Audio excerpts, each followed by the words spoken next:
Okay, health is good. Hold on, we're preparing your live stream. Oh, preview.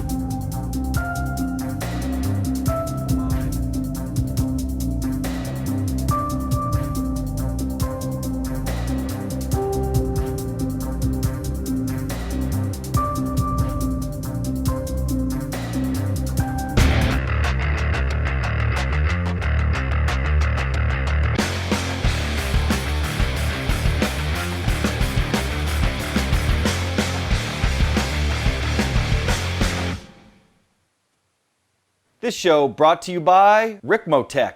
Are you considering a Thrustmaster product? If so, you should consider Ricmotech. They are an authorized Thrustmaster dealer. They take support to the next level and offer optional firmware updates, product testing, and support, all free of charge, and will ship worldwide. Check them out at ricmotech.com. John and Darren's office chairs provided by GT Omega Racing. You can check them out at gtomegaracing.com. Welcome to This Week Inside Sim Racing, June 1st, 2016 edition. I'm John Sable, and alongside me, as always, Darren Ganji. Hey, Darren. Hey, John. Hey, everybody. How's everybody doing out there today? It is already June. Who knew? Believe it? I can't. Almost ready for Le Mans. Yeah, no kidding. So we got some great news items today. I'm going to be doing just a quick review of the Derek Spear Designs AccuForce wheel button panel we got sitting behind me, or I have sitting behind me. F1 2016 announced closed beta. WRC6 was announced. Project Cars Nicolas Hamilton documentary. Going to talk about that. Unfortunately, I haven't watched it, but John has. Thrustmaster GT wheel. Supposedly we have a direct drive confirmation. AMD announces the RX 480 graphics card. KartKraft arrives on Steam Early Access on tomorrow. And we're going to talk about the iRacing 24 Hours of Nordschleife that's taking place this weekend.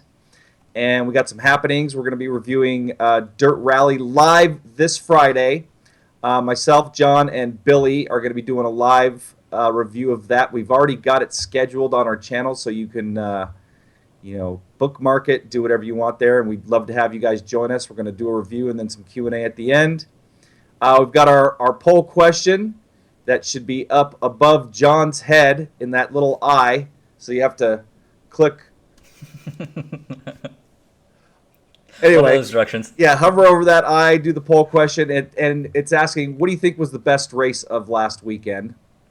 Had some great racing last weekend. Q&A, and that's going to do it. Oh, Simrig of the Month. Oh, Simrig of the Month, too. That's right. Yep. And by the way, saw a couple comments. For some reason on regular YouTube, the show notes, description, what have you, isn't showing up. Actually, if you refresh the page, it pops up for a second and then disappears. But if you go over to gaming.youtube.com and go search Inside Sim Racing, it'll pop up. You can see the show notes over there. On that note too, John, if you go to the top of chat, it says go to the night version. Okay. And that will take you over to the gaming version. So that gives you the show notes, which we just went over. So yes. But anyway, we don't know. YouTube bug, we don't know why the hell that's happening. It's not happening on any of our other shows, but for some reason it's happening here. So why don't we get to it, John? Sure. You want me to fire up this DSD video? Absolutely. So if you're watching last week, I got the DSD, Derek Spear Designs, AccuForce wheel button panels, and I did an unboxing. And Derek got back to me here. We're going to be running this video here for a minute just to show you guys some up-close stuff. Got back to me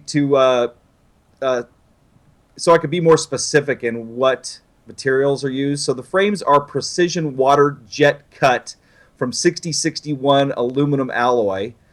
The buttons, as you can see in this video, are LED and light up, and they light up orange, which is really cool. I got to say, I love the orange because it's like the same orange as our logo. It's perfect. Yeah, it is. The finish is powder coated, and he's saying will last forever. And the faces are CNC cut from 1.3 millimeter mirror finish carbon fiber. Total of 10 buttons that are lit up in orange, like you saw there. 9 two-way toggle switches, 2 one-way covered toggle switches, 8 rotary encoders, 1 large lit-up button, 47 total functions that you can use to map in any PC title, and it requires 2 USB ports. To install it, basically, there's 4 screws that you remove on the faceplate of the AccuForce, and you just take them off. And actually, there's going to be a shot here in a second. You'll see how they install. Easy to install. I mean, basically, you just pop, do the quick release, pop your rim off, take those 2 screws out of each side, and re-screw it in, and bam. You are all set. I gotta say, this is probably one of, if not the coolest button box I've ever had. I love the buttons. I would have honestly liked more buttons and less toggles. That's, I think, the only thing and I wouldn't even say I dislike it, like that about it, but I love those buttons so much, just the click, the LED lights, that I would have liked to have had more of those and less of these toggle switches you see me flipping back and forth on. And the rotary encoders are really cool. So basically, the way the rotary encoders work, you turn left to right. Left is one function, right is another function. Toggles one function, up and down, so 2 functions. So that's what gives you 47 functions. And to top it off, it looks racy, and it's close. It's really close to your rim, not too close where you're going to hit them, but it is, again, probably the coolest dual button boxes, I guess you could say, that I've ever had. So you like the look of them too, don't you, John? I do. No, that is I have some serious button box envy now. That is like I said, that looks great. That's like spot on our color. Our orange, it's sad that I know this, but like the RGB code is like FF5A00, and that's like on it. It's pretty damn close. Yeah, it looks great. It does. Yeah, I'm digging it. Are you gonna label them? Yeah, I'm gonna label them up with the P-Touch. I'm gonna just use some really small fonts. I mean, what I like about it though is just where it's situated. So, like on the right, I have the. So mainly, I've only set them up on iRacing, but there's 4 buttons on the right. So I've got. I mean, if you use the stock button mapping or keyboard mapping in iRacing, it'd be the F1 through F4 keys. So lap time, standings, relative. And then I think fuel is the 4th one. So I've got those all set up like that. But yeah, I'm definitely gonna. They're so pretty. They're so badass looking that I almost don't want to label them up. But I'm probably gonna anyway. And not that I'm actually gonna read the labels. I guess having them labeled though just has you remember. You just kind of remember where they're at or where your functions are at. And then you remember to map other titles if you have that particular functionality. You're able to map those buttons as well, in another title. So anyway, I'm digging it. I want to bring up the website pages really quick, John, and I can talk a little bit more about them. So there's only 2 of those particular panels left. The AccuForce actually is on the other page, but this is where you could. Yeah, so if you scroll down a little bit there. You can see the orange one, but I think the red ones are available, and there's one other. Metallic, yeah. And I think those were kind of one-off deals. I'm sure. By the way, did you see this like faux wood up here on these button boxes? Yeah. I mean, talk about American Truck Simulator. must have for that. That would be really awesome. Cool. Yeah, that would be really cool. So. Those particular panels, the set was $595, shipped anywhere. So like we said, the red and the what was it? The chrome, metallic, almost the same thing. Yeah. Those are still available. And then now let's go back to the other page. You could buy, if you bought CSWs and you've upgraded to an AccuForce, there's an adapter kit to switch your panels from the CSW to the AccuForce, and then I think. Just a single panel is $300 something bucks, like $395. Can't see the site there because I'm going. Yeah, I can't see it either. Anyway, Derek Spear makes some great stuff. So I would highly recommend, if you don't have a button box, check him out. DerekSpearDesigns.com. I'd like to thank him for sending those over. And like I said, I am digging them. Best button box I've ever had. And attaching them to the wheel, I don't have to worry about them, being, having to figure something out to attach them. So Yeah, having it right there on the wheel, and like you said, like really close. Because I mean, that was a challenge for me with the DSV box I have, was how, and I kind of have like my whole rig now. It's such a jerry-rigged setup, but yeah, to have the button box where I could get to them was kind of difficult. So yeah, having it right there on the wheel, like that's pretty awesome. And they look solid. It doesn't look like you're pressing a button and like getting a bunch of flex. no, yeah, you're not. I if there is, I'm not noticing it at all. So yeah, it's a badass button box. Nice. So what do we got next? F1 So- 2016. Is that where we're at? Okay, yes. So F1 2016 was officially confirmed this past week with some screenshots and some news items. The big news items the career mode is back. It's going to be 10 seasons long, which is kind of crazy. Safety car you see there is back, along with virtual safety car, a new feature to match that new kind of item in F1. New circuit Baku, and I don't know the name of that country, Azerbaijan. Ugh. And then Say that again 3 times really fast. yeah, no kidding. And then a couple of features allows you to choose your number that you're going to use over the course of your career, kind of like the F1 drivers. And then there's no official release date yet, other than it's coming this summer. And so hopefully we'll learn that too. And also want to mention in these screenshots, as noted on here, not final vehicle assets.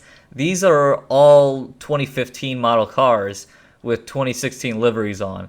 So don't really get to see what the actual car model is going to look like. But I will say the graphics look very good. I like that. It looks like Codemaster continues to get away from that kind of like yellow hue that like the F1 titles had for a long time. Yeah, yeah. And so you're going to be checking it out at E3. I also reached out to them to try to join the closed beta. Yeah, hopefully we're going to have some more coverage of F1 2016. Hopefully it's better than 2015, because that was definitely not one of their best efforts. Yeah. It did improve in some areas, like the physics and the force feedback, but there was a lot of other issues that kind of plagued it. Like, remember when we first got it, John? The brake was overly sensitive on the I think it was on the PlayStation 4 and the Xbox One, and they finally ended up fixing that. And actually, the workaround was you had to map the clutch to act as the brake. But so yeah, hopefully this closed beta, which is the first time they've ever done something like this, hopefully that's going to tidy this title up and give us a more polished product. So Yep, I agree. I think, like you said, I think there was some good potential shown last year, just a whole pile of bugs. So yeah, looking forward to trying this at E3. I'm hoping for the best. yeah, so Scott T just asked, is this going to be at E3? Yeah, we've got confirmation that it will be with their publisher. Can't think of who the publisher is here in the States. I don't know. Yeah, but John is going to be there to check that out. Also, there's going to be some kind of Forza presence there, and we're not sure if it's going to be. I'm guessing it's going to be Apex, because there has not been any mention of Horizon 3 coming out. And at this point, well, maybe they'll announce it at E3. I guess we're going to see. 2 years ago, they announced Horizon 2 at E3, and I don't think there was really any news before that. So I'd be surprised if they don't announce it. Yeah. So, or maybe they're not doing that title anymore. It seemed to be pretty popular though. So Yeah. anyway, on to the next news subject. WRC 6 announced, and coming out this fall. Supposed to have tighter, longer circuits based off of fan feedback. It's going to include WRC 2 and junior WRC teams and competitors. And that's another title that we're hoping it's going to be at E3. And if so, Mr. Sable, sitting next to me, is going to check it out. I will not be going to E3 this year. I can't say that I'm too disappointed. There's some things, and I've said this on the show before. There are some things I love about E3, and just some things I despise. I despise the crowds. It is a freaking zoo. I mean, every YouTuber, blogger, media, every person in any of those categories is there. So, John, you get to experience it this year. And I'm actually looking forward to you going because you'll get to experience it for the first time. I do get to meet some great people. The developers are always usually really cool. John's going to some after-hours Forza stuff, so that should be a lot of fun. So, yeah, so back to WRC6. Again, we're hoping it's going to be there. And WRC5 was last year. They were in a, by the way, John, just so you know, they were in a like a private meeting room, so you might have to track them down. So yeah, I don't know. WRC5 was another title that was, I mean, F1 2016 was polished compared to WRC5. And some people ended up liking it, but it seemed, and I haven't tried it in a while since they've addressed some of the issues and patched it, but it definitely had some issues. Yeah, I'm trying to think. I think I played I didn't play much of it. I know I watched you play, and I think I jumped in and did a little bit when it was first released, and it was kind of like, ugh, and I just never went back to it, and especially with Sebastian Loeb and Dirt Rally. We talk about how much we like Dirt Rally, and on the review of Sebastian Loeb, we liked that a lot on the PS4, and WR5 just kind of fell to the wayside, and it was kind of like, there's only so many hours in a day. I don't think I'm going to spend it playing it. So I'm hopeful. We'll see. WRC6. I'm curious. They noted there that it will include WRC2 and junior WRC teams and competitors. So does that mean there's also going to be WRC2 and junior cars? Assuming, yeah. Yeah, I would think so, but that's how they worded it in their press release, so that's why I got it like that in the notes. So I'm kind of curious what that will be like, and if that's gonna open it up and make it more entertaining. I don't know. Part of me kind of goes like, I know NASCAR did that. Some NASCAR titles did that for a little bit, and even F1 one year did it where they had like different cars, like classic cars, or some of them have like NASCAR titles had like you can get trucks, or back in the day it was the Busch Series. And I just never felt like it really added that much to the title. I was more just like, just get, the top series right. Yeah. Yeah, I agree. I'm going to transition here really quick because it seems our chat has lost touch with what we're talking about, and they've gone totally into the new Top Gear, which Okay, actually, let's do this. Actually, I wanted to talk about it anyway. So, I mean, and it's not sim racing related, but funny thing is, I watched a ton of the original Top Gear, and kind of used that not as a guide, but there was a lot of influences that we took from Top Gear. Top sim car of all time. We did something along those lines because of Top Gear, but so people are talking about the new Top Gear with Chris Evans and Matt LeBlanc, and I'm missing the other guys big time. And it seems to me, John hasn't watched it yet, but I watched, and I got into the part where I don't know if it was a 3-wheel Renault where they were driving it across London, but it wasn't appealing to me. And maybe over time these guys will get it together. I noticed Chris Evans was like shouting every time they were in the studio. Like, it's like, producers, could you tell him to tone it down a little bit? He's like screaming. Anyway, it seemed, and a lot of times when you watch a new show, or if you've watched many episodes of a show, you go back and watch the first episode and you notice that they're just, I mean, I'm talking about, dramas or comedies. I watched the first episode of the Colbert Report back when it came out, like when I was in like 2004, I don't know when it was, and I was like, this is awful. The Daily Show is way better. This will never work. And then that became a hugely popular show. Well, John, you can relate to this too. Just coming onto the show new, and not being comfortable and being kind of robotic, and then getting comfortable and anyway. I mean, go back to my original shows, and I was a total robot. So I mean, maybe maybe it's going to get better, but I don't know. It's going to be hard to replace Clarkson, Hammond, and what was the other guy's name? James May. James May, Captain Slow. Yeah. Oh, by the way, it wasn't a Renault. It was the Reliant Robin, which, by the way, was probably one of the funniest segments ever from the original Top Gear, where what's his face goes and just like rolls it continuously. Oh, that's probably my favorite segment ever. So I was kind of surprised the first episode, and let's kind of go redo something we've already kind of done. Kind of odd. Yeah, people are talking about buffering. You know what? If you're getting buffering, just maybe try rewinding a little bit. I noticed that helped last time we were getting that. People are saying stream's running fine, so it could be a YouTube issue. Actually, I'm going to check our stream right now.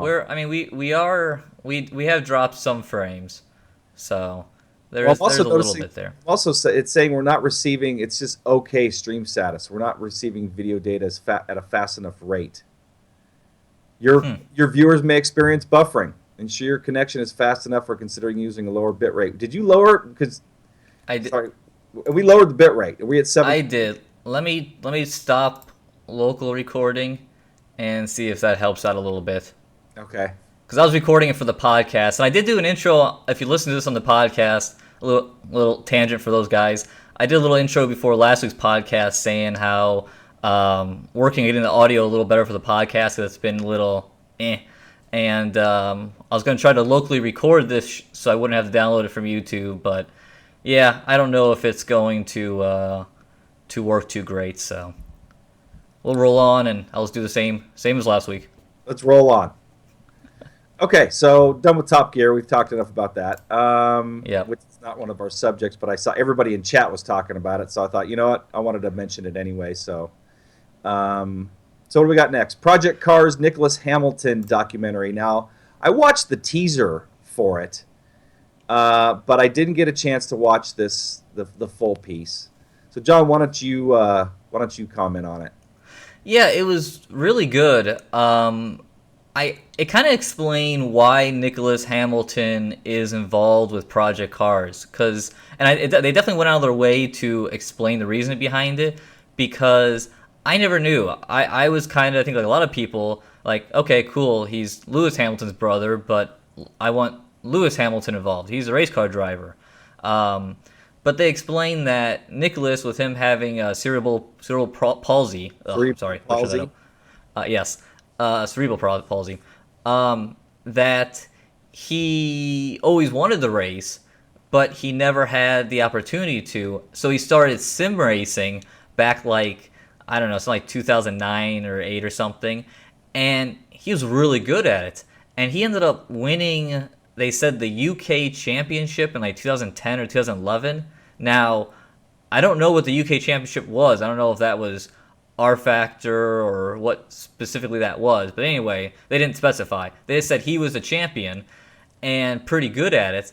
And then through that, he kind of got hooked up with Slightly Mad and was kind of like, hey, I want to come and help you guys develop this. I love sim racing. And then also, the other part of the story is that him sim racing and getting all the practice he had in sim racing, he finally got himself healthy enough to go and race real world cars.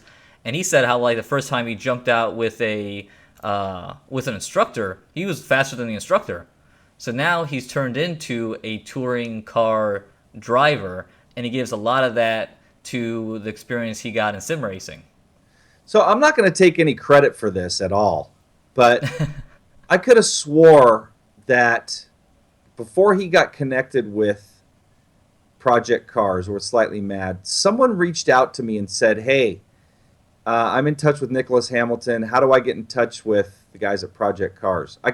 It just came to my mind. I don't know, maybe I dreamt it. I doubt I dreamt something like that. And if I did, I wouldn't have remembered it. But I could have swore someone had reached out to me at one point, and then I connected him with Andy Tudor or someone like that. Anyway, I think that's really cool. I got to go watch that. I got to go watch that story or that documentary because it sounds like it's really cool, and that's a cool story. Yep, no, definitely. It's a nice little piece. It's like under 7 minutes, so it's a real easy thing to go watch. But very cool story, and I'm glad they came out with it because I never quite understood the connection with Nicolas and Project Cars, and now we know why, and he's guy can drive. So yeah, I guess if he can drive and good enough to go professionally race, then it's good to have someone like that on the development team. Yeah, for sure. So what do we got next? We're on the Thrustmaster story. Yeah, Thrustmaster GT wheel direct drive confirmation. So I wouldn't really say that this is a confirmation, even though supposedly Kazunori Yamuchi is the one that stated this. And I'm going to read this quote. I always felt with other wheels that something was wrong, that something was off. When we actually used the torque meter to measure the torque on those other steering wheels, there were some that had a high peak but would then drop off. They would only give the torque in spikes. So we went and redesigned it so that the torque delivery is linear. Even when you play with the wheel for hours, the torque delivery will remain stable. So, I mean, that definitely sounds like a direct drive wheel. But this is not a confirmation from Thrustmaster, who is developing that wheel. I tried to get a confirmation from them, and they'll tell me stuff off the record, and even if they did tell me off the record, I wouldn't be able to tell you guys. But I'll tell you right now, they didn't tell me anything. So, So something's up. so something is up. It's going to be interesting to see if they do come out with a direct drive wheel to run on the console. And they're going to be the first big developer, between Thrustmaster, Fanatec, and Logitech to do a direct drive. Obviously, I've got the AccuForce sitting behind me. That's PC only, by Sim Experience. But anyway, what's your take on it, John? Yeah, I mean, I don't know. From everything, someone said read the original article, and I mean, I did look at the one from GT Planet, which Mark referenced. And yeah, I mean, it sure sounds like it's confirmation of direct drive, which I hope that's the case. I think that'd be really cool. And I mean, if it's not direct drive, then I do have a lot of questions, drivetrain wise, motor wise, because God, that whole back casing, it certainly looks like it. So wasn't there? You had copy and pasted that quote I just read. Somebody said that there was something that said direct drive in it too. Yeah, no, he specifically said direct drive, and I don't think that was lost in translation or miss. He said the words, so he didn't say like direct drive. He said direct drive. So based off of those comments, I don't know why it would differ. Who knows? I mean, I don't. We'll eventually find out what it is, and maybe the definition. Definition of direct drive. Maybe there's some wiggle room there, but yeah. I mean, it sounds like the real deal. So we'll just have to see, since obviously we're not getting anything new, and we'll see if it's available to drive at E3. Even though it kind of sounds like probably not. No, I don't think so. So yeah, people are also talking about it was translated, and that it was a direct quote from Kazunori. But Kazunori isn't a Thrustmaster representative. I know that he's probably working directly with Thrustmaster to develop it. But anyway, I'm sure we're going to hear more. I would imagine, since that article came out, Thrustmaster is going to make an official statement. So, Yeah.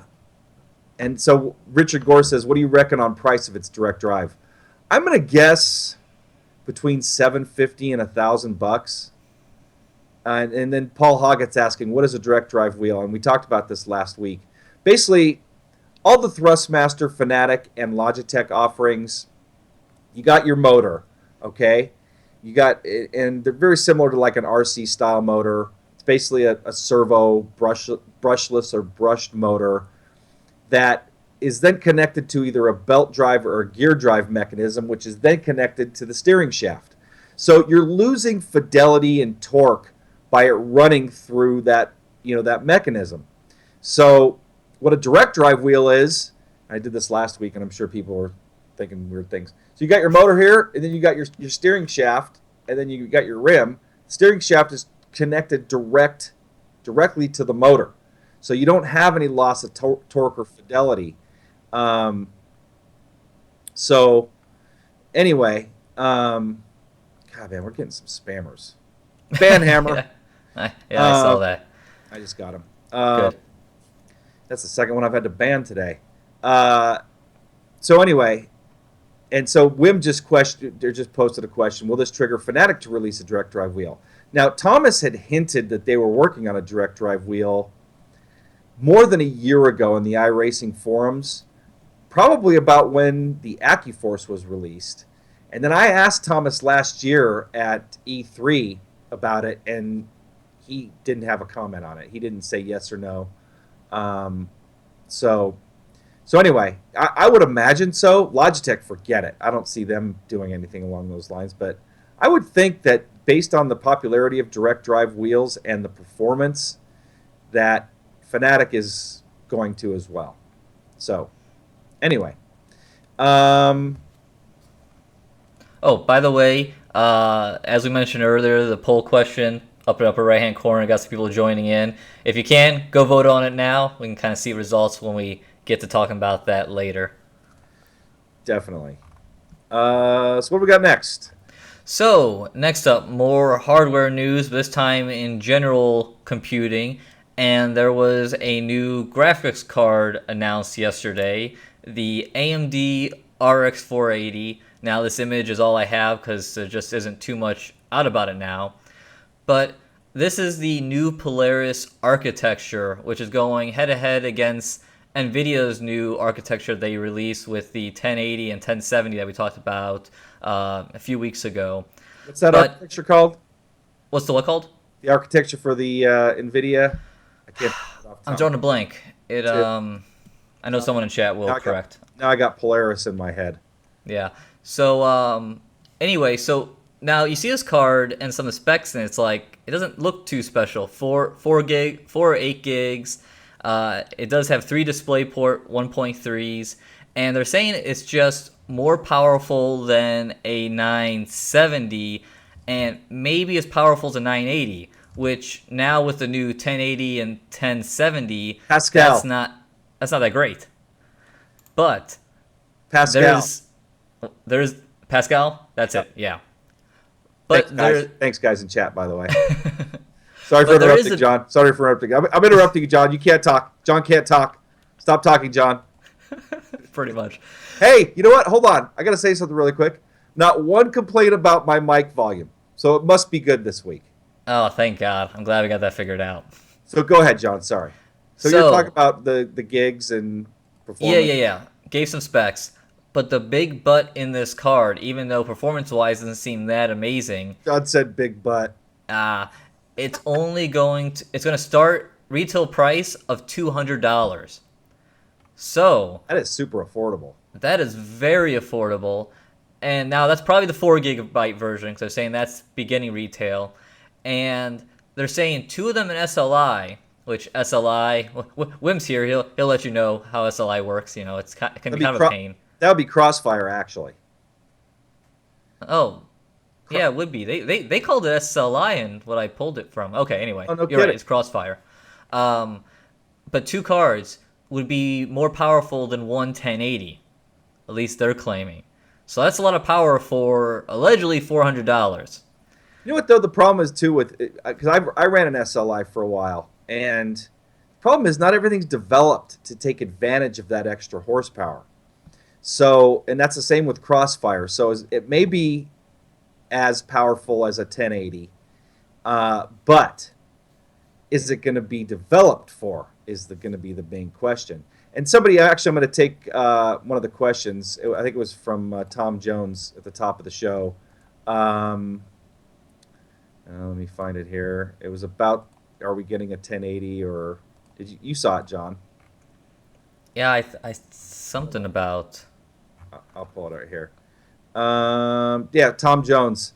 If you're watching, my first Q&A is, which card would you get, the 1070 or the 1080? Well, definitely the 1080. Well, I don't know about definitely. There's a big price difference between the two. Well, but if, I mean, it didn't. It didn't.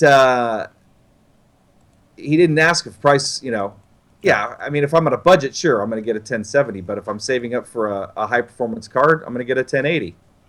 Yeah, I'm trying to think. I watched a benchmark or two of the 1070 because they started popping up this week, and I'm trying to think how they compared against the Titan X. I think right now Titan X is still a little ahead of it, even though I think when they announced the card, they said it would be better than Titan X.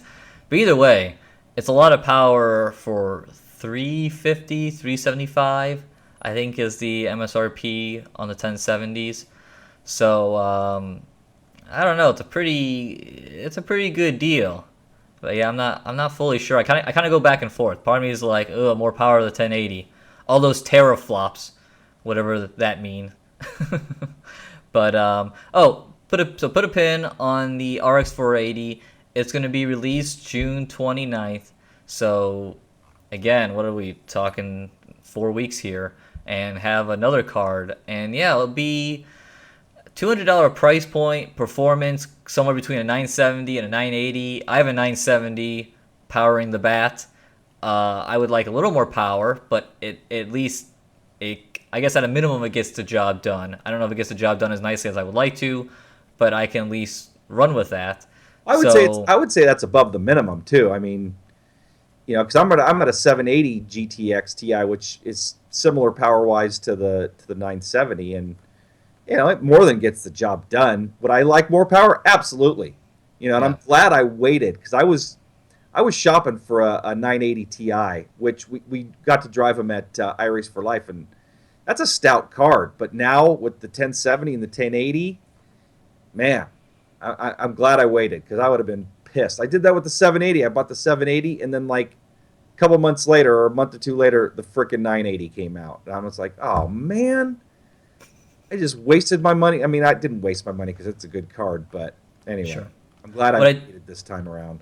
What one bullet point I did like also on the RX 480 I saw display. It has 3 display ports and 1 HDMI's. That's it. DVI's dead, gone. The display ports are 1.3s. I looked this up because I wasn't sure. A 1.3 port, you can run a 4K monitor at 120 hertz. So, I don't know if 2 of those in Crossfire is going to be enough to power like a triple 4K setup at 120 hertz. I don't know what the price of those monitors are right now. All the 4K monitors I've seen, I think, have been 60 hertz. I don't know if I've seen a 120 hertz, but anyway, it's at least going that direction, and that might be a little bit of future proofing there, and it's good to see, because yeah, people said like, what about 4K? And I'm like, I mean, it sounds nice. I don't know how much visually you see a difference between 1080 and 4K in gaming, but the biggest negative that I saw is you can only get 60 hertz, and just can't do 60 hertz anymore after going up to 100. I'm at 144 now, even 120. So yeah, it is. To me, it's a huge jump, and I see the difference every once in a while. I'll be bouncing back and forth, alt tabbing out of a title, and my displays will turn to 60 hertz, and I'll be driving. I was like, something's wrong here. Something doesn't seem right. And sure enough, I go, and it had defaulted back to 60 hertz. Or maybe it's from when I upgrade drivers or something like that. But anyway, I see a big difference. Yep. So, more cool graphics cards. So now, everyone, we've all done waiting for NVIDIA, AMD. Now we have Pascal and Polaris, the 2 Ps. So the architectures are out, and now decide where you wanna go. They both, I don't know. I mean, I look at both, and I'm impressed by both. I'm impressed with NVIDIA by the performance, and also that whole multi-projection display deal, which and I price. really what. And the price too. Yeah, I mean the 1070 price very reasonable, and even the 1080 is not. I mean 600, so it's not terrible. I mean, and honestly, $200 starting price for the 480, and that's not usually their high end The RX 480. What's the high end? 390 is the high end right now. Well, the previous high end. Yeah, there should be a 490 coming, and then so yeah, this isn't the top. Yeah, so that's going to be interesting to see where they, what kind of benchmarks they hit with the top card. Yep. So exciting time Exciting, to exciting spend that money.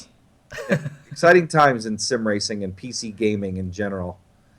So next up, KartKraft arrives on Steam. We talked about that at the top of the show. Tomorrow, Yes. early access, and these guys have reached out to us. I've been talking to them off and on for months, actually years. If we go back to Zach Griffin, who was the lead developer, who was a one-man show, and then hooked up with this development team, or formed a development team. Anyway, yeah, Zach Griffin is his name. We've been talking to them, and now it's coming tomorrow, and we don't have access yet. So anyway, we're hoping to have access to it when it arrives tomorrow. Is that official? We haven't heard about any more delays, because that was delayed once. I even went on Steam today to check, and it said like an hour or two ago it should be released in 1 day and 3 hours. So I think it's happening. Get the happening meme going. I think it's actually coming soon. I love my wife's comment in chat. Boy, that Darren guy sure knows his stuff. Thanks, honey. That was very sweet of you. My wife's the best.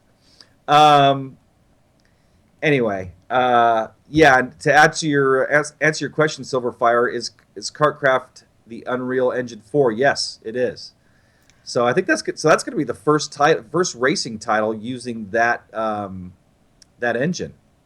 Yes, I'm very much looking forward to see how that performs.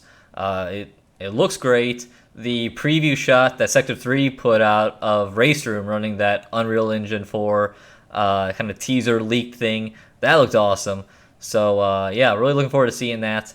And also, I like about KartKraft, at least I've seen so far, is they have the same gloves and shoes in game that I have. So I know what I'm wearing. I am the Stog. Will KartKraft be VR ready? I think so. I believe so. Yeah, because they had when they were I think they were at Gamescom last year. They had a VR setup. They had a VR and they had actual carts up on D boxes. Right, exactly. So yeah, Silverfire again. Will to respond to his comment. Will be good to see if Unreal Engine 4 can do good physics. So now, I'm curious. Is that more? I thought that was just graphics. Yeah, that's a graphics engine. So yeah, I would imagine that the physics engine is going to be separate from that. So yes. Watch the physics is some offset of ISI or something. like so many titles out there today. Yeah. So one more subject here, and then we're going to get to Q&A. We got two subjects. We got the Sim Rig of the Month, and then before that, we wanted to talk about the iRacing 24 Hours of Nordschleife this weekend on the 4th and 5th. 4 different sessions, or time slots, I should say. And we were going to run, but my daughter's graduating high school this Saturday. John's going to a wedding. And then my buddy Scott, his wife's 40th birthday is Saturday. So talk about bad timing for us. 3 of our 4 drivers are not going to be available at some portion, for different times throughout the time we were going to run. I guess we could have ran in the Sunday session, but the thing too, I just didn't have enough prep. There's a Sunday session? I don't know. I think there is. I thought there was just one for this, but I haven't. No, there's looked at 4. it in a little while. There's Oh, different start okay. times. But I just, none of us prepped enough for this race. And talk about a race that you got to put a lot of prep in.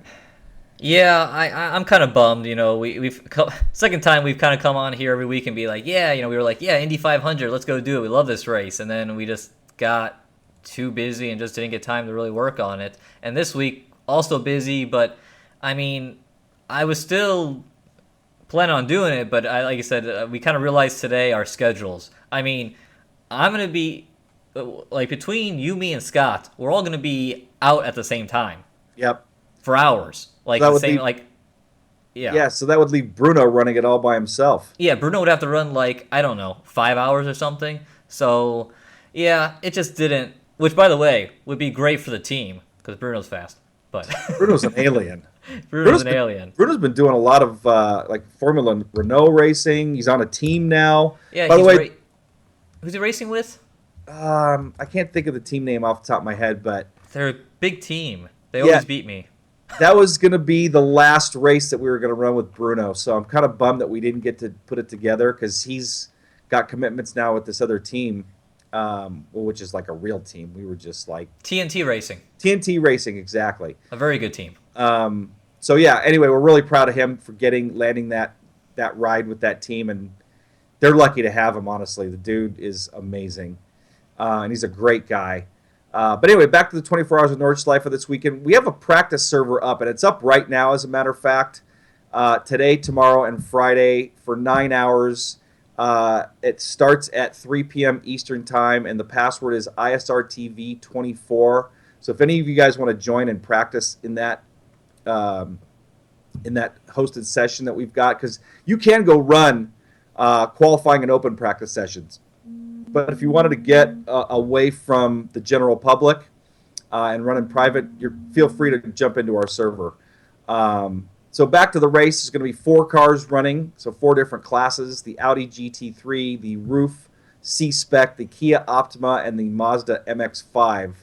So that's going to be a crazy race. I am very curious to see to watch the top split and see what that's like with closing speeds. One of the races that in the poll for this past weekend, you can vote for your favorite, and it was a good one, especially at the end. Was the 24 Hours of Nürburgring 24. I believe that's the first official title. But anyway, first time I had seen it, and I was my mind was blown seeing all these GT3 cars racing out there with there was a 98 BMW 5 Series, kind of race car. It looked like a stock car that had been, raced up. And I was kind of and those cars blew by it. And I was like, they allow those type of cars out there? I mean, these are glorified track day cars. So I was really surprised by just the separation of classes in that race and the closing speeds. So even though I wasn't too thrilled hearing about the different classes for iRacing running, it sounds like the closing speed of an Audi GT3 versus a Mazda MX-5 isn't that far off of what it's like in the real life, which is just crazy. Those guys are crazy. Oh, and Darren, did you see the hail they got? I tuned in at one point, and it was coming off of a red flag, and there were some major rainstorms and water running down the track, river-like or stream-like, I should say. So no, I didn't catch, but I heard that there was hail, and that was nuts. They got a huge hailstorm, and all those cars were just stranded out there. And it was good size hail. This wasn't little hail, so that was insane. It was. Actually, getting some questions here. Perfect. Yeah, see, Lee Hill said there was even an MK3 Golf. I mean, it's that's like me taking my MK6 Golf out there and here I go racing. That's how that race is, though. I mean, it's always been that way. But yeah, freaking crazy Germans. It was crazy. Okay, next subject. So Simrig of. Oh, by the way, good luck to any of you guys that run in that race this weekend. And we have one of our teams running in it. That we put a bunch of teams together for Sebring, and those guys have gotten together. Actually, they were down to 3 drivers, and I think they just picked up another one. So, anyway, it's people are kind of ooh, I ran some test laps there. I don't think I want to run that race. It's hard. I will say at the beginning of this segment, had a video that you grabbed off YouTube that I forgot what team that was, but that was a hell of a lap time. That was an 8-minute was it like 3 second or 6 second, 6.7, which is, if you've done any laps there, is insane. What was That's- it? What was the time? It was like 8 minutes, 6.7 seconds or something. 3.7. So yeah, I think I was about 30 seconds off that pace. Yeah, yeah. I mean, the setup we had, not great. But me just kind of getting a one lap out there, I think I was running like, I think maybe I ran a 29 or a 30, yeah, somewhere around there. So that's just unbelievable. Hey John, real quick, what are you seeing for drop frames over there? We're still getting bad stream quality, and I'm not seeing any complaints in chat. No, it hasn't changed. We're at 383, and we've been there for a long time. I think ever since I shut down the local recording, we've been stable there. On the back end though, it's giving us stream Yeah. status Oh, sorry. bad. I got You know- uncentered. Having the hardest time getting centered up with this camera. Shame on you, John. I know. Anyway, I think next week we switch to 720 and lower the bit rate even more because the last few weeks we've been getting that. Anyway, on to the next subject. Sim rig of the month, the week. Sim rig of Yes. the show, we'll call it. A sim rig, I'm saying the month since we tend to hit these once a month. This is a rig by Pietro Filippone. I hope so. I'm sorry, as always. Mark did a blog post on this earlier last week, beginning of this week. I don't remember. But yeah, he made a F1 Ferrari style cockpit, and I kind of love this story because this cuts close to home. I've kind of done something very similar like this, or I used to, where you go and I believe Pietro said he works repairing windsurfing boards, or he has. And I used to do very similar stuff where you go and you make a wood frame and then you use foam and fiberglass and a lot of sanding and you can create stuff. I made a body once for like a go-kart thing we did in college, and pretty much same steps here. And as you can see, it turned out great. That's actually a inverted G27, and those are G27 pedals that have been modified. Actually, I'm sorry, G25 that have been modified heavily. The pedals, he has a 12-bit Hal sensors and Bodner PCB cable or card.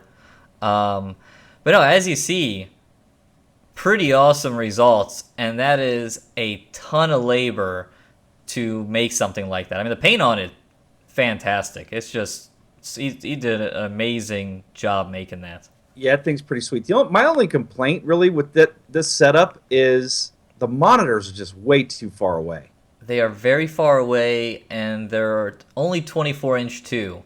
So having like 27 and up, and then like putting it, like when you see a lot of F1 like simulators that you see like companies rent and stuff, a lot of times the monitors are like, I don't know, a foot ahead of the cockpit. Yeah. So Well, something similar would be good. A projector setup would be good there. Yeah. Then you could, your field of view and stuff would be good. But anyway, it's still, the rig is amazing. I mean, the dude did a great job of building this, fabricating this, painting it. It looks amazing. And we've said this before. I mean, that's one of the great things about sim racing is that it seems like no two sim rigs are alike. I mean, sure, they're going to be similar, or say you bought a Stage 4. Actually, bought a Stage 4, then your monitors are going to be different, your PC is going to be different, your wheel and pedals could be different. I guess if you bought a Sim Experience Stage 5, then most likely it's going to be identical to the next guy's Stage 5. But, I mean, in the general sim racing community, everybody's sim rig is different. And, like, John, with you with the bat. So did you talk? I'm sorry. You did talk specs? Steering wheel's a G25 has been modded. Yeah, I kind of briefly went over that. Yeah, modded G25 with a quick release. He said big thanks go out to a firm, Moro and Company, that were kind enough to produce that for him. And like I said, had it mounted upside down to have enough space for his legs. I'm kind of curious, with such a sweet rig, and he has a nice PC too. He's got a 980 Ti and i7 4770, so really nice rig. I'm kind of like, I wonder if the G25 is getting the job done. Maybe upgrade to something, even if it's modded and the pedals are modded, but maybe something belt driven would be nice. Yeah, Upgrade. for sure. I don't know if he mentioned in the story the rim, because that rim is pretty sweet. I wasn't that's like a legit looking Formula carbon fiber rim, but I don't think he mentioned what it was. I love So Silver Fire's comment. My missus complains with my fold-away play seat. Not sure I'll ever get a decent rig, let alone one looks like half a race car. yeah, one thing. Oh, did mention he said all measurements for the project were taken from the original FIA documents. The seat is handmade with a sporting structure made of plywood. Let's see, polystyrene foam. That's the type of foam you use. Really pretty high density. Sands well, but yeah, I mean, and looking at that cockpit, it looks. I think that's based, at least off his monitor images, on last year's 2015 Ferrari, and it looks just like it. Like, talking about having a realistic model, I mean, he looked like he nailed it, which is a great, amazing testament. That's just amazing skill there. It is. So some guys were asking how do they share their sim rig. For starters, go. I just put a link in chat, and that's the sim rigs, sim racing rigs and cockpits in our forum, and go there, share it there. That's a lot of times that's how we find them. Yeah. But anyway, share them there, and then let us know that you shared it, and if we find it to be unique enough. No offense to anybody that has, let's say, an Obuto Revolution or something along those lines, but we're looking for stuff like we just showed you, something Yes. that's super unique, that just, and no offense again, but that's just gonna blow people away. So yeah, I saw that, Wham. You know what? I don't know why. For some reason, when I posted the link, the last cockpit got shortened to the first four letters. Oh, the knobs are back. Yeah. Someone made a good knob comment during when we were talking about the button box earlier. Oh, really? Yeah. Uh, Someone asked earlier what seat I'm in. GT Omega, office chair. So you can go check them out. The link is in the description on YouTube Gaming. Apparently, it's not on regular YouTube, but you look up GT Omega Racing, you'll find it. these are great seats too. I noticed you were talking to Bill. We were talking to Billy the other day. He's got one too. He does. Yeah, I noticed that. So we yeah, are on the same page. we are. So anyway, I'd like to thank, was it Pietro? Yeah. Yes. I'm sure I mispronounced that, but anyway, thank you for sharing your rig with us. Or actually, where did Mark find that? Was it in our? I don't know where he found that. Well, thanks for Mark for finding that. It could have been on our forums. Anyway, that's usually where we look for for new sim rigs of the month, the week, the show. But anyway, that one's definitely awesome. Oh, and Jason asked, "Are those GT chairs lockable?" They are not, which is a little odd. I kind of wish they were. Casters? Yeah, because for racing, like when I did the TMX review back a couple weeks ago, I was driving here at the desk to show what that's like, and yeah, I mean, good thing those pedals are like easy to press, because I was able to drive and not slide backwards. But if you had any kind of pedals with some resistance, like a T3PA pair set, you would definitely push yourself back, and I'd be finding blocks of wood or something.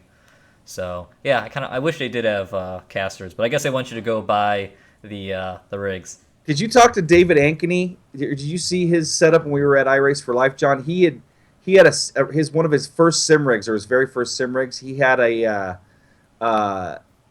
basically like a wheel stand type thing, and he had a chair with casters, and he ended up putting the casters like over the base of the wheel stand.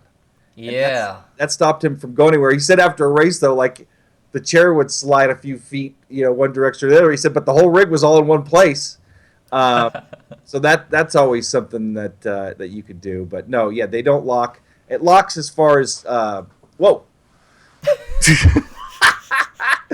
It locks as far as the recline goes. Hey, David's in the chat. Hey, David, what what was your tell the guys in chat what you had to hold your original rig in place. But that's cool that he's here. Hey, David, how's it going, buddy? But anyway, yeah, I almost freaking dropped to the ground there. I think we might have blown a little through happenings, or they disappeared. I don't have them here. That's why. So we first off, we do have a bunch of videos coming. We have more iRace for Life videos. The review for from Russell Hodgson from Z1 Dashboard is done. I just got to make that live. I think that turned out really well, and I actually learned a lot. I mean, I know I was there doing the interview, but you're kind of in the moment, and it's kind of hard to pick up everything. But watching it back, I learned a lot. And I'm gonna go and now play with my Z1 Dashboard, and then let's see. Mark. We have Mark's video, a recap of the GT Sport event. Yep, just uploaded that. Yep, and then Billy just sent over another test drive, Assetto Corsa, and the Japanese pack. So we got a bunch of videos coming.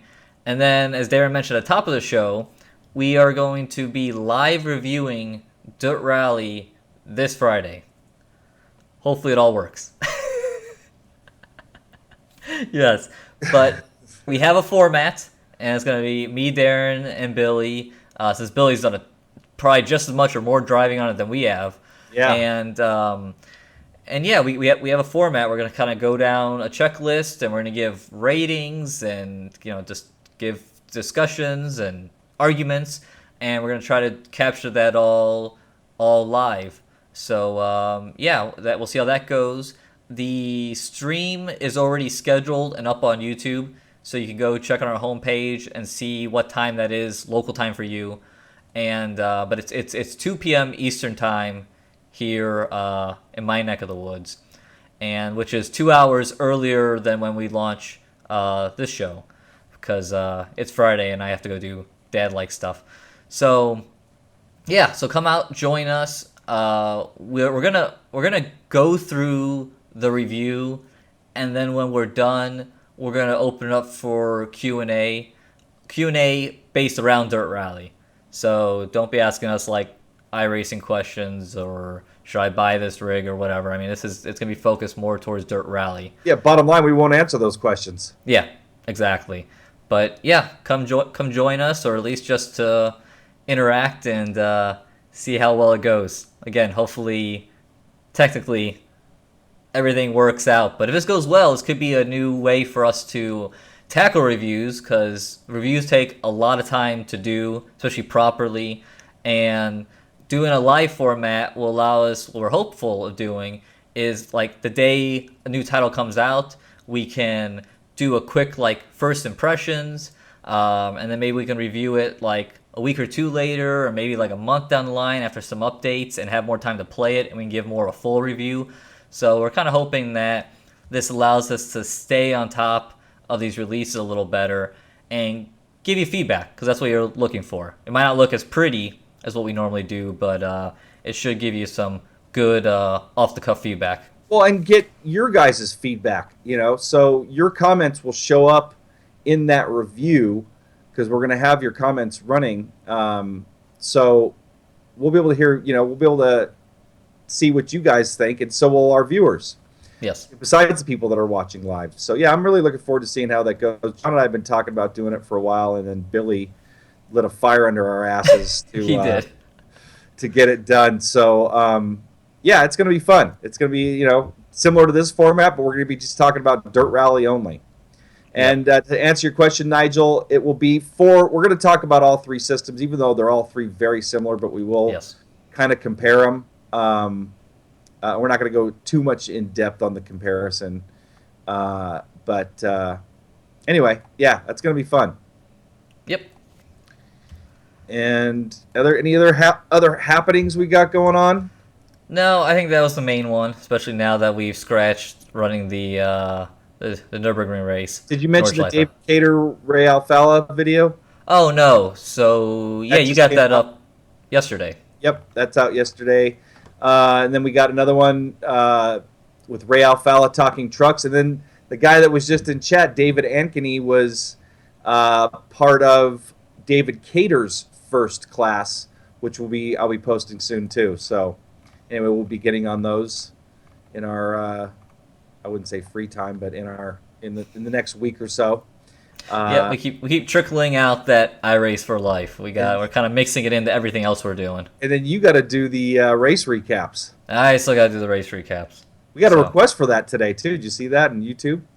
Oh, did we? Okay. YouTube chat. Someone asked when is one of those coming out. Oh, something else that should be looking out for. So next week is season 13 in iRacing. So that usually means a new build, and it sounds like that's what's happening. So already reached out to iRacing and gonna try to have an early access video out showing some of the new content, specifically Imola. Yes. So Q&A. look for that coming. Q&A. Soon. Q&A. Oh no, poll question. We're not there yet. Oh Jesus. I know we got a lot of stuff. So. Oh, sorry, I didn't mean to use the Lord's name. I didn't use it in vain. Lightning bolt. I know that wasn't in vain though. So before this week's poll question, last week's, which is really interesting results. This is kind of cool. The question was your impressions of GT Sport, and the response was 35% of you said you are on the fence, 25% optimistic, 21% disappointed, 11% no way I'm getting it now, and 5% very impressed. So I kind of saw that as like thirds. Like a third of you optimistic, a third of you don't know, a third of you I'm not, not impressed, I'm not doing this. And a very small portion very impressed. Yes, very very small portion. Yeah. I think that was like less than 20 votes.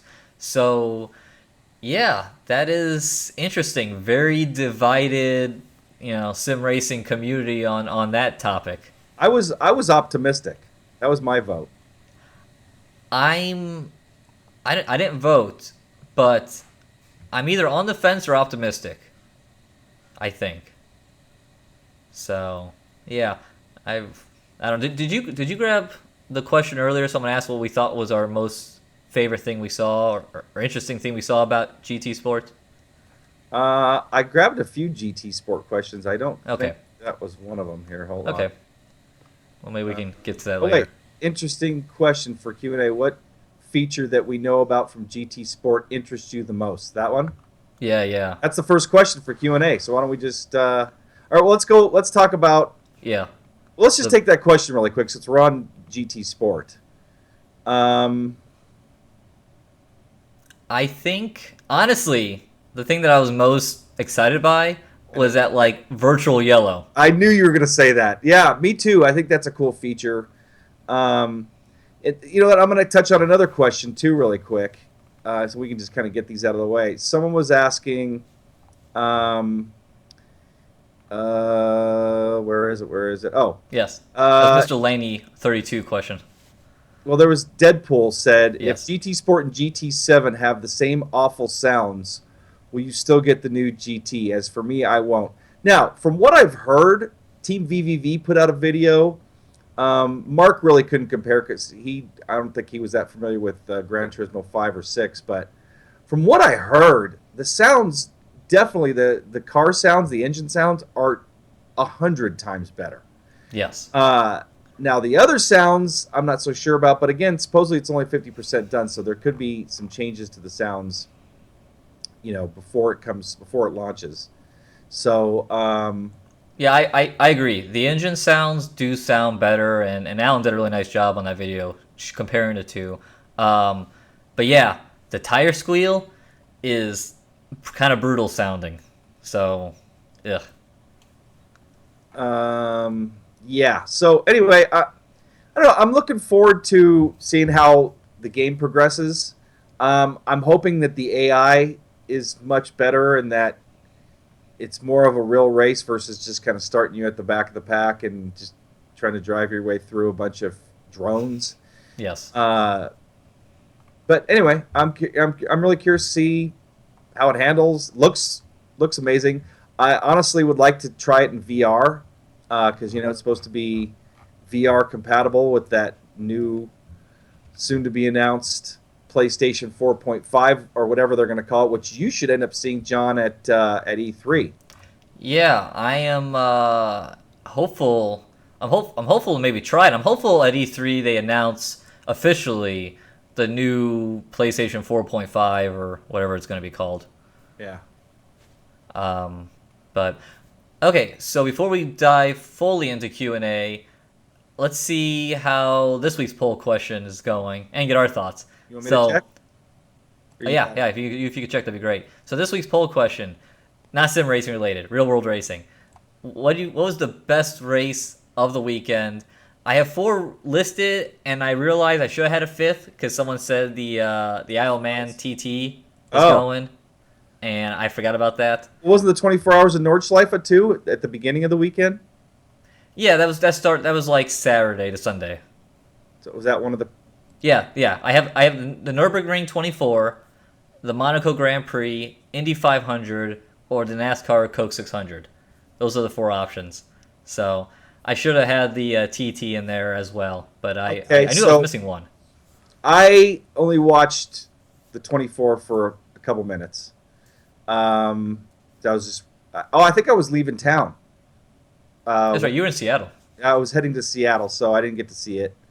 I watched a couple minutes, and it was just starting to get off the red and go back to green. I did not watch the Monaco Grand Prix. I did watch the majority of the Indy 500, and then my wife has satellite radio, so I was able to listen to the end. Actually, it was cool. So I watched. What the heck? People are saying the session isn't up on iRacing. Our hosted session. I'm going to have to check into that. Actually, I'll do it before we get off here.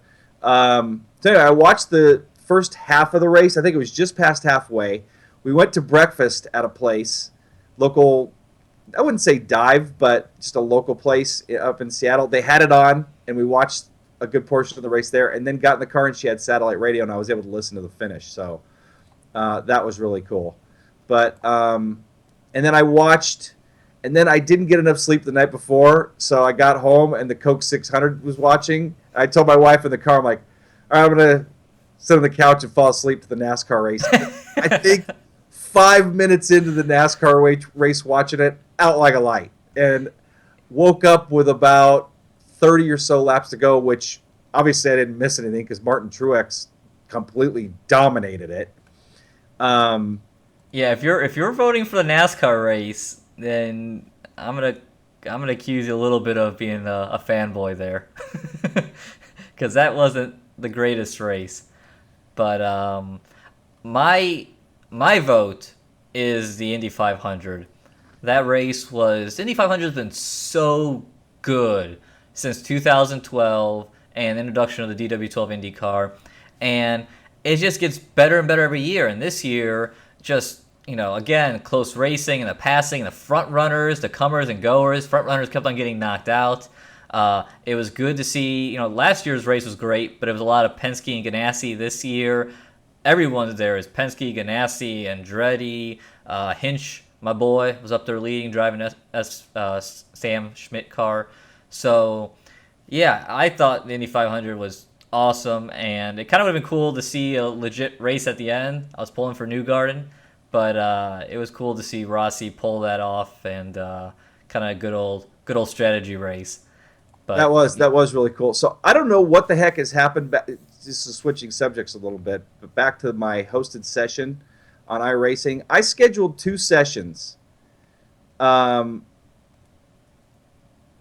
to start yesterday, and it should have been running at this time, and one to start today, and one to start tomorrow, and one to start the next day. So for some reason they didn't launch. Oh, wait a second.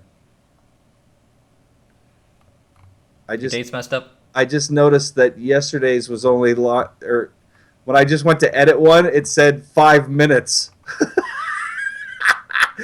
So it's possible that the session was up for 5 minutes. So anyway, I'm fixing the other ones now. And then I'm gonna launch one right now while we're still talking here. And John, maybe you can take the next question. Sure. Oh, I just want to mention some people were saying talking about the race, the Nürburgring 24. Yeah, it is crazy that 24 hours of like racing and no full course cautions, except well, they had the whole red flag deal, and two cars having a pass on the final lap. That is insane.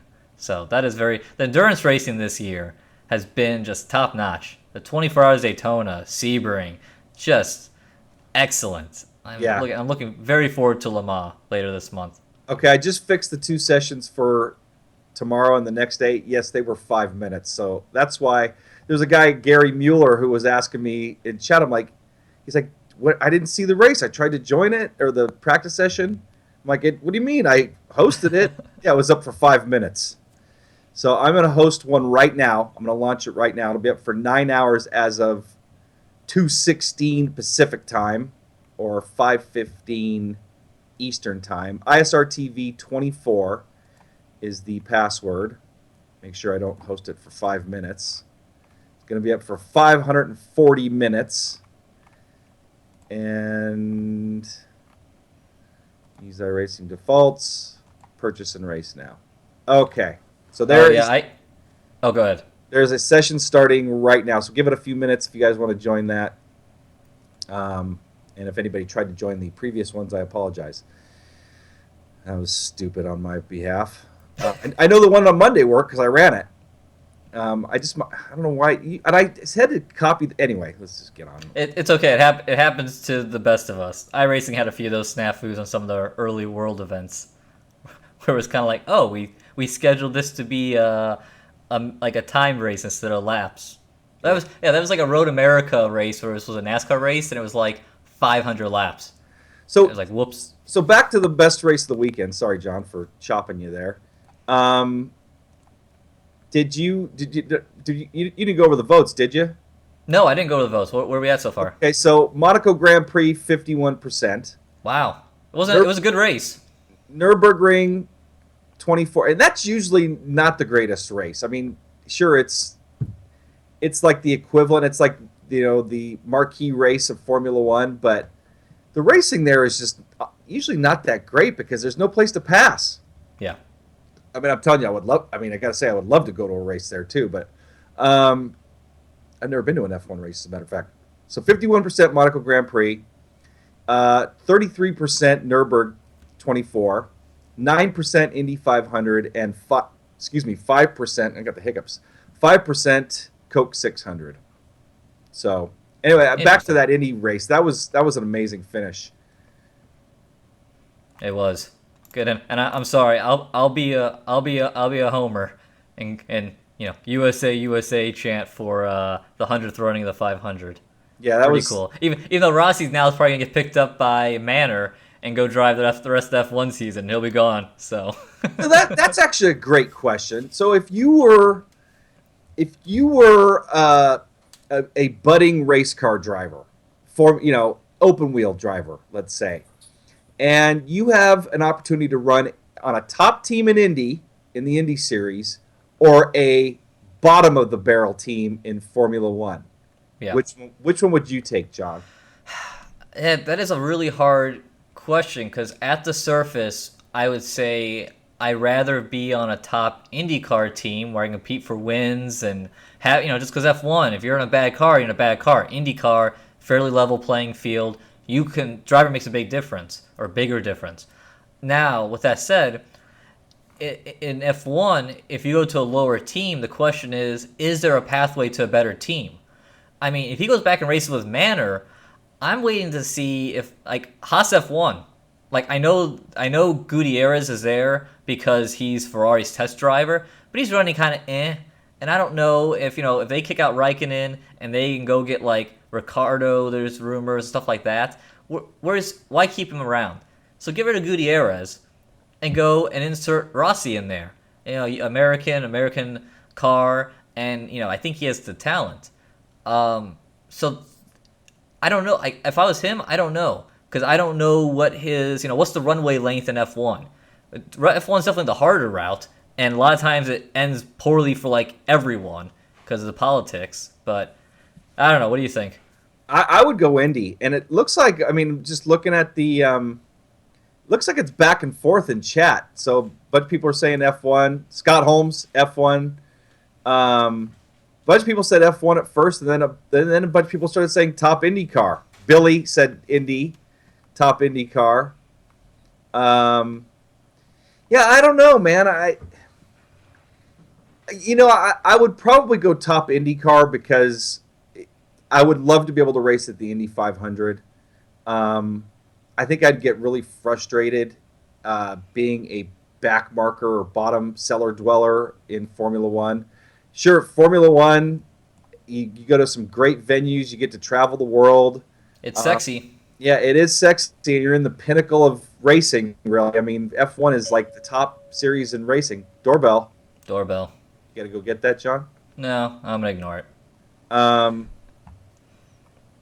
But I don't know, man. I think I would go top Indy.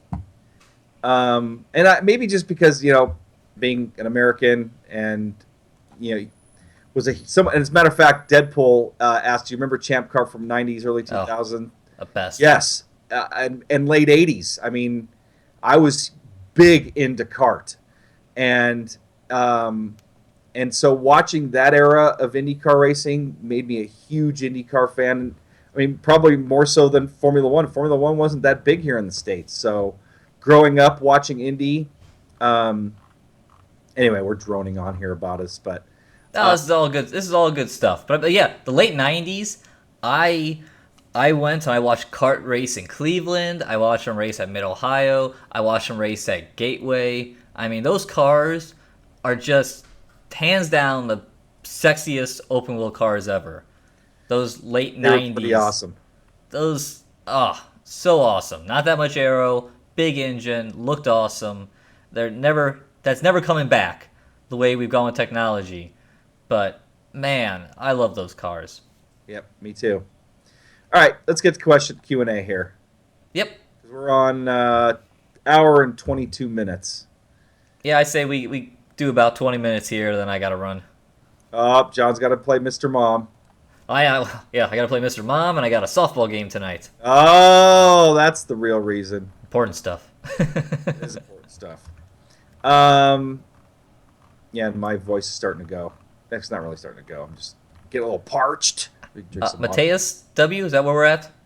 I believe so. No, actually, before that. Oh, yes, that's for you.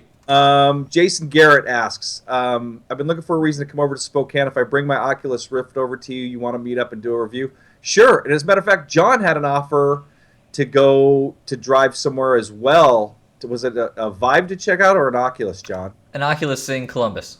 Okay. So, yeah. Jason, if you wanted to set that up and then come over and drive the Stage 4, that'd be fun, man. I would definitely be interested in doing something like that. And you want to drive the Stage 4, trust me. Well, imagine the Stage 4 with the Oculus. I almost can't. We get to you get to figure out that discussion we had at iRace for Life of how does the head tracking work when you're moving in the rig and all that stuff. Exactly.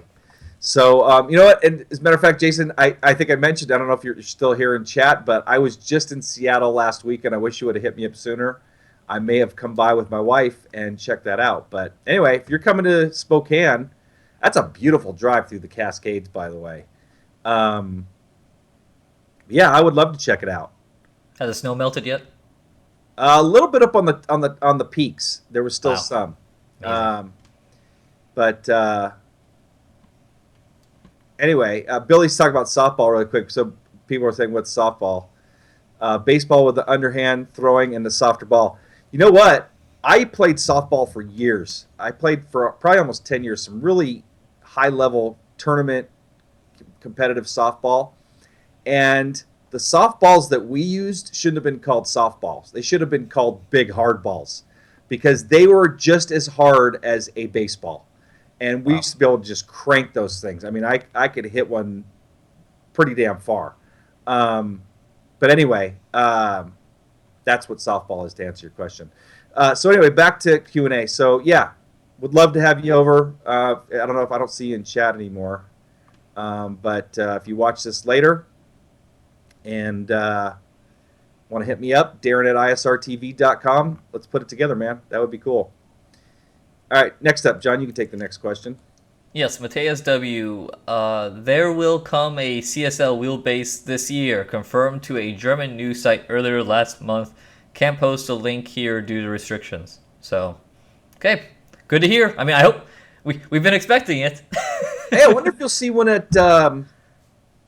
E3? And do you know what Thomas looks like, by the way? I do know what he looks like. Is he? Do we need to find out if he's going to be there? I assume he will be. Yeah, we should hit him up. If he is, you should definitely try to track him down. See if you can get some information on that and ask him about a direct drive wheel. Yes. Remind me, John, to email him, Okay.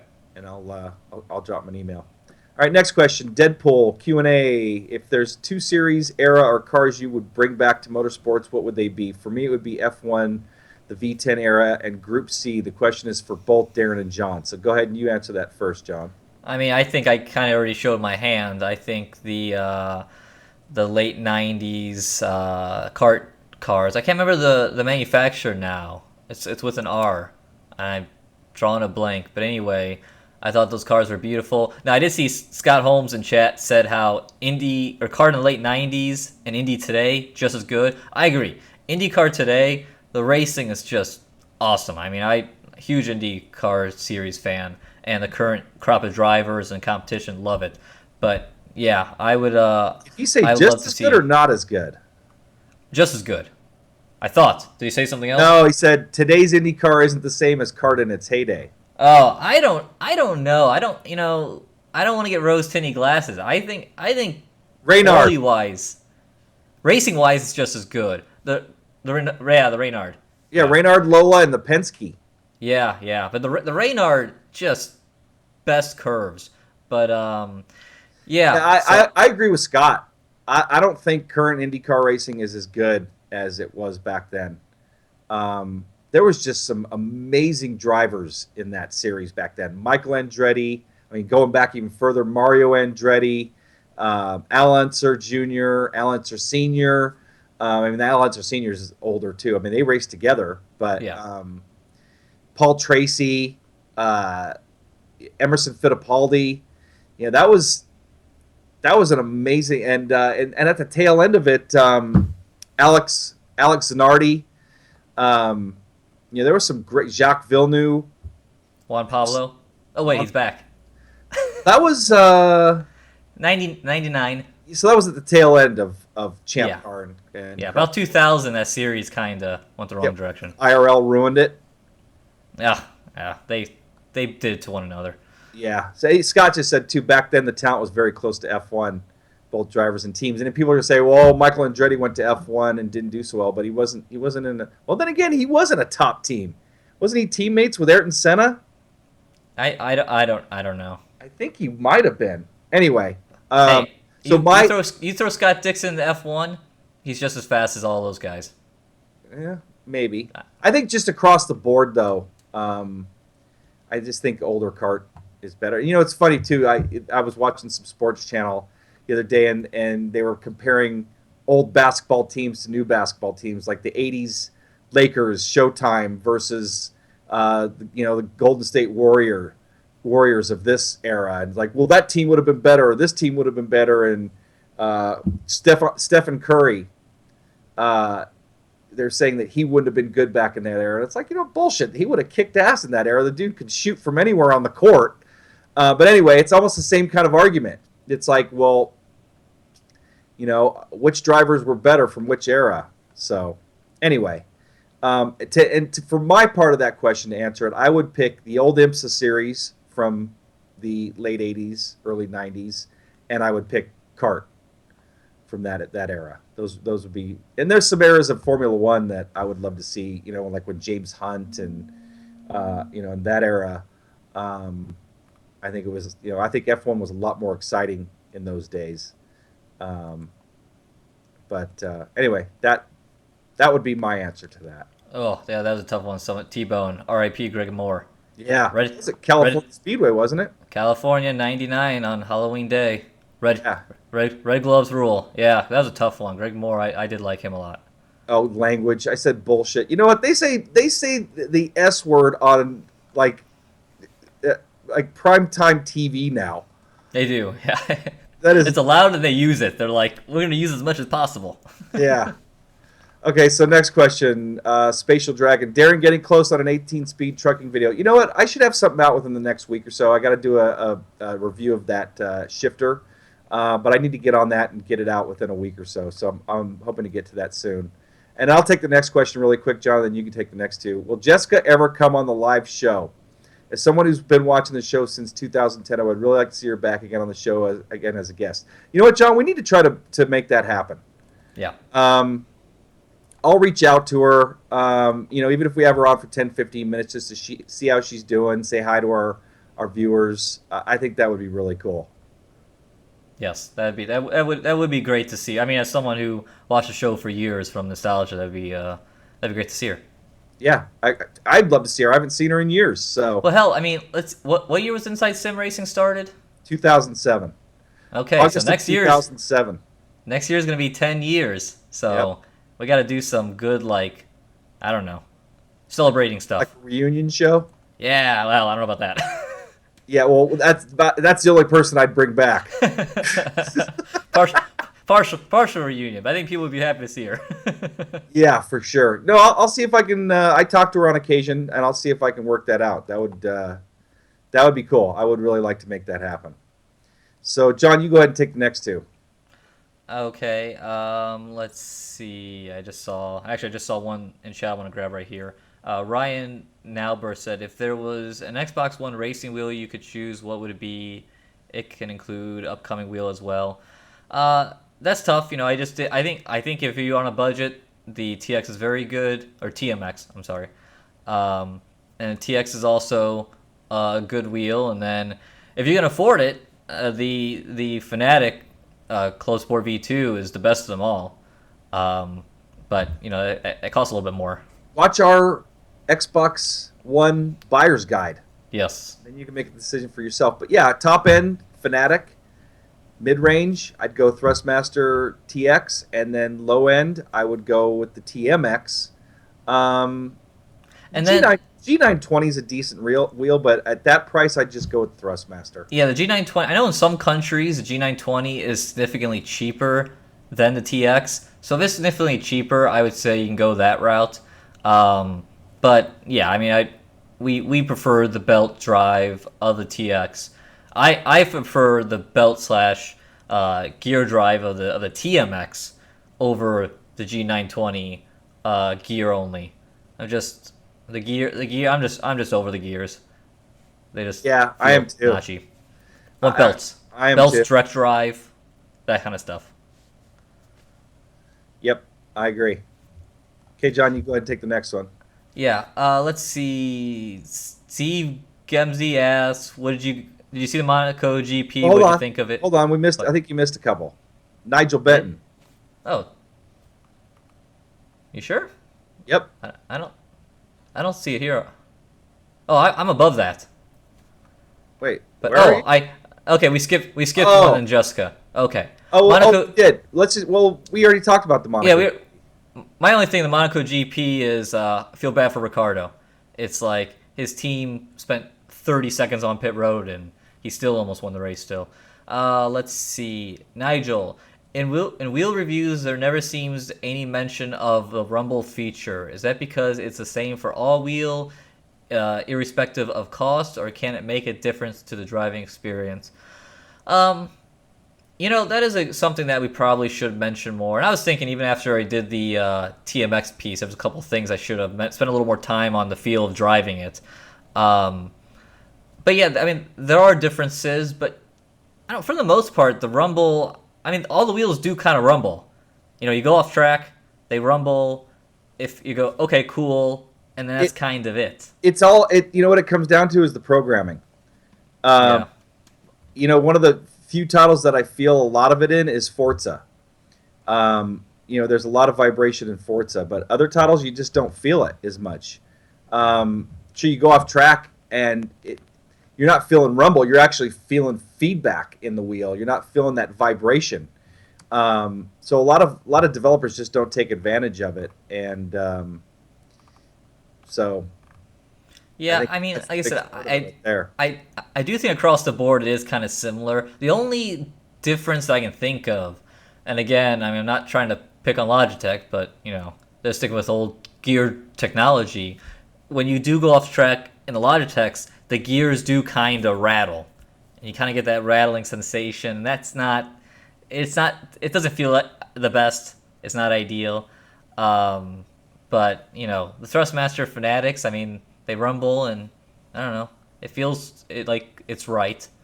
But yeah, maybe I got, something we'll think about more. I would like to add to that too. The AccuForce, the Sim Experience AccuForce, using Sim Commander software, you can actually add like engine vibration and effects through Sim Commander, because basically it's taking the data from the game and allowing you to fine tune it to how you want. So that's a wheel that you can have it in every game, but you're just basically it's just engine rumble, and then there's other effects you can add too as well. But anyway, the AccuForce does it. You take this next one, John, because it's directed at you. Is this Tom Jones? Yeah. Yes. Let's see. So Darren, was John shocked at the comments when he first started making videos for ISR?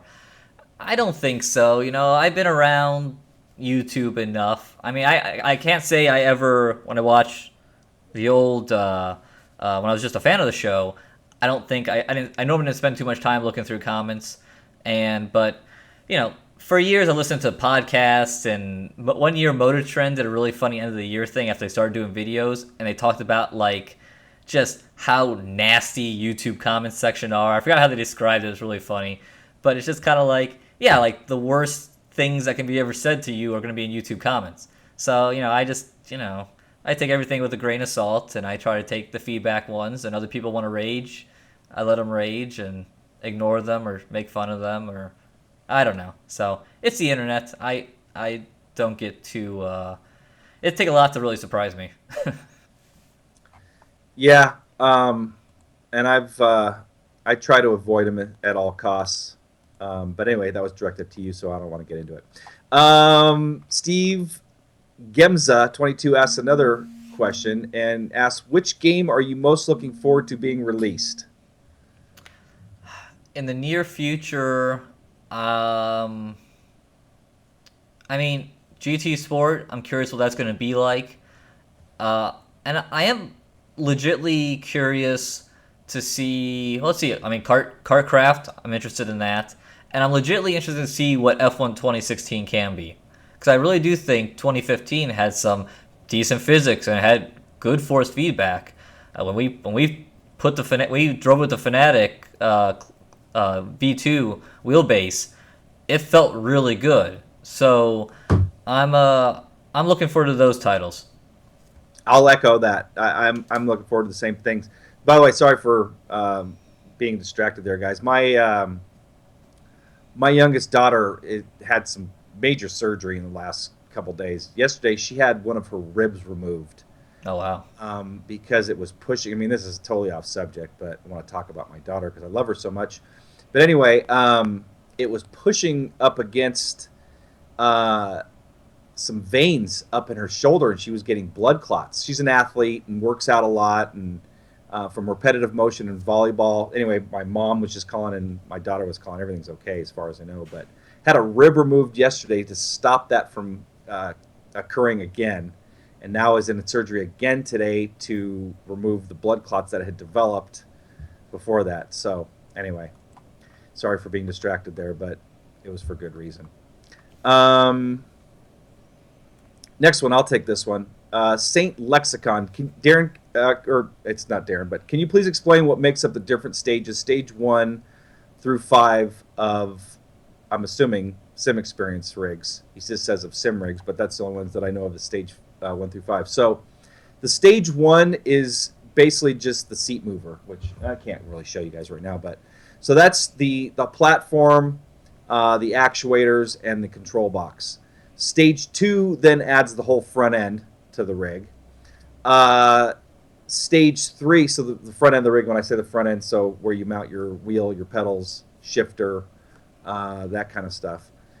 Stage 3 adds the rear traction loss, and stage 4 adds mainly cosmetic stuff and some stuff to make it a more complete rig.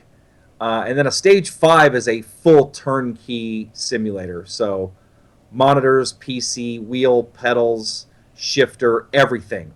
So there you go. So that's the evolution of the stages from 1 to 5. John, are you there? I'm here. Sorry. I think we already got this Deadpool question earlier. Good. Let's see. Doug209, can you guys do a VR sim racing review? Like I said, we gotta get our hands on some VR headsets. It's not the easiest, but definitely want to. Oh, by the way, I think I forwarded that to you, Darren. That I can't remember the guy's name now on YouTube, but that mixed reality videos and that drifting one that Wim had up on B-Sim this past week, just pretty amazing stuff. Yeah, I haven't checked that one out, but I need to look into that. By the way, guys, thank you all for the wishes for my daughter. I really appreciate that. Somebody said 20 minutes are over, so Yeah, we're almost wrapping up. Okay, and to answer your question on the stage 5, a full stage 5, and that's with butt kickers and everything, is $26,000. So there's a much more affordable route you can go as you get a stage 4 like I have there, and then get everything else, source everything else you want yourselves. You can probably get it a lot cheaper. But anyway, that's a full turnkey stage 5 is how much that costs. How about this? Want to take one more? You take one, I take one? Yeah. Go for it. Let's see. Let me see a good one. Actually, let's do 2 more really quick, though, because we got a bunch more questions that we didn't answer. There's at least 2 more that I want to do. Okay. Let's see. T-Bone. Are there mods available for a T3PA soft gas pedal, or can you use the spring mod that the pedals ship with, along with the conical brake mod for the brake? So the spring mod that they shipped, I don't think there's no separate thing to put there. It just comes with the conical brake mod. You know, I don't know if I have a really good answer for this, but something that reminded me. Remember that 3D printed piece you got for the T150? Yeah, as a matter of fact, I just looked at those the other day, and I found the envelope, and I was thinking, what the heck's in here? And it's those. We need to review those. Yeah, I reviewed that, and then also, like I said, I kind of want to mod it. Well, we'll see how they work on their own, but I kind of think if you stick a piece of rubber in there, they'll work really well, and maybe something like that would be good on the gas pedal. Maybe. Yeah. The tough thing with the gas pedal is you want, unlike a brake where you kind of want something progressive, it's soft, hard, harder. The gas pedal, I don't know if you really want progressive. I kind of want that to be a linear, same amount of resistance the whole way. So I don't know how to best capture that with like a rubber stop. Actually, you know what? Let's just do rapid fire Q&A really quick here. Sure. So let's just go. I think we can just blast through all these. So Paul Heidmans, what happened to the Thrustmaster load cell? I have no idea. Felixer, why are you guys not in the studio? Because John lives 2,000 miles away now. And I'll take Ohio studio. Yeah, he's ISR Ohio. I am ISR Washington. 700. Darren, what are your thoughts on having a setup nullified after an update? I'm assuming you're talking iRacing. It's just the evolution of the title, and they're continuing to update the physics and the tire model and stuff like that. It's just nature of the beast. Actually, there's another one. Well, actually, I'll let you answer this really quick, John, because it's going to be the same answer for both of us. Heath Tompkins says, Darren, what do you and John think of the NASCAR Forza expansion? Haven't tried it. Me either. Watch Billy's video, and I'll take his word for it. Yeah. We already answered that one. Felix, should I try iRacing? How are the physics after all the updates? Thanks, loving the show. Yeah, you should definitely try it, and I think the physics are pretty damn good. They vary from car to car, but for the most part, I think they're pretty awesome. Next one's directed at me, and this actually could be to both of us. Jess Baroni, how often do you iRace? John, you answer that. Well, in general, I gotta get back a little more racing, but I've done over the past week driving Nordschleife. I probably got a couple hours of driving over the past couple weeks, or the past 1 week. But how often do you race? How often do I race? It's been a while since I've done an official race. How long has it been since you've done an official race? Sebring? Yeah, it's been Sebrings. Yeah, So I ran the Renault after Sebring, just one race. But that, not enough is probably the best answer. I wish I had more time to do it more. Jason Garrett, and we're almost done. We got 2 more to go. I've heard very little about the higher end Mad Catz wheel and pedal set. What's going on with that thing? Nothing. Great question. Dead. And I wouldn't call it higher end.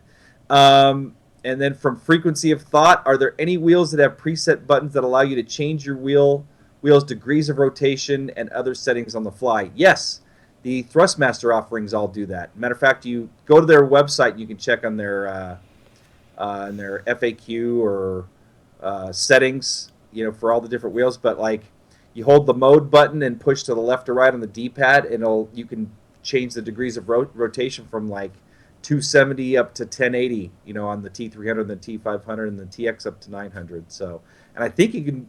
I don't know if you can do that on the TMX and the T150, but anyway, that's going to wrap up Q&A and pretty much the show. John's got softball. I've got some other stuff to do. I'm going to.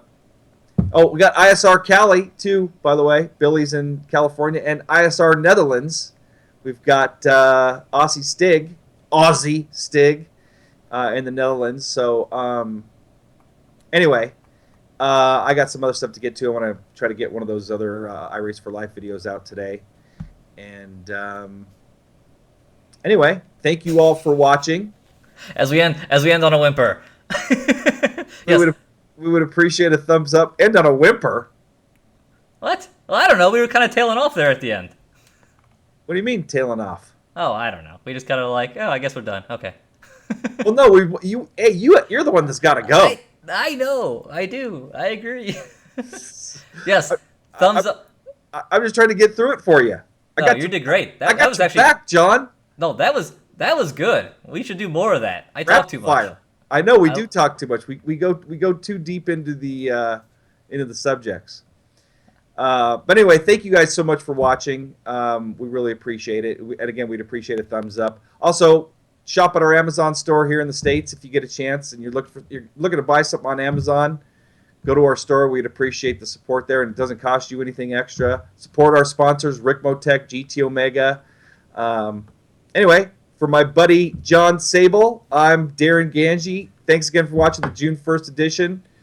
See you guys next time.